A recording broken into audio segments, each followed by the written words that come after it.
Let's start in the Views folder. And let's start with our product list EJS file. There, we obviously also want to be able to view the details for a given product when we click on it. Now, this requires a couple of adjustments. First of all, we got our entire article here, which holds our product information, so this product card. And we now need a way to also load a detail page. For this, I will go into my card actions down there and add a new button there, which is actually an anchor tag. I'll just give it the class button to make it look like one. And there, I'll add details or write details on it. And this should go to some details page. We'll continue working on this path in a second. Let's now reload that products page here, and you should see that details button there. Now, details should of course not lead to just slash, but to a page that does show us some details for the given product. And this is exactly one of the use cases where we need to pass additional information as part of our path. Because let's say we want to load slash products and then slash information for this specific product. Now for that, we need some unique identifier. So first of all, let's ensure that every product we create actually has a unique ID. And for that, I'll go into my model, product.js.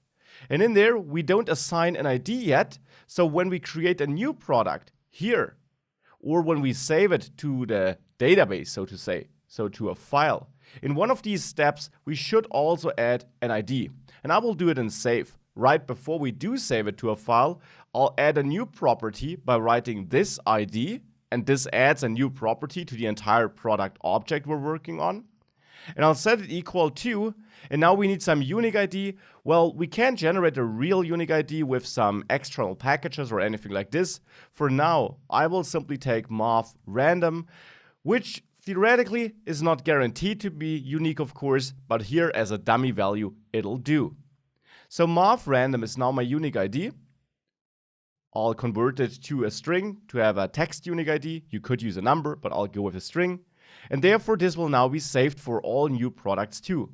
So our products will now have an ID. And now that we know that, back in product list EJS, I want to pass that unique ID to my path here. So I will now use EJS here to also output something as part of that link here, as part of this path. And that will be product.id. We have that ID available now. So this link will now lead to products, and then let's say we had this random value. This would be one possible path now. Now we just want to make sure that we of course then also are able to handle that and extract that unique ID from the path in our routes file so that we, or in the controller, so that we can load the correct product and show the details for it. And that is the whole idea here. We send some information as part of the path so that we can extract all the data we need for the product from the controller or inside of the controller. Because we can't really send the entire product as part of the URL, but we can send this key information. Now with that, let's go to the data folder and make sure to remove all products you have in there.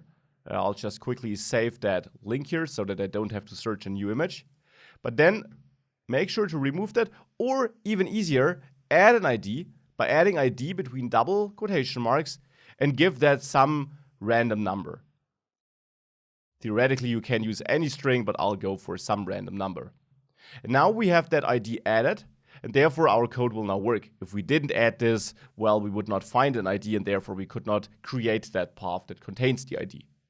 If you save that and reload, if you hover over details now, or if you click on it, you should see that in the URL, you now also have that ID in there. And right now we got a page not found because we're not handling this route yet.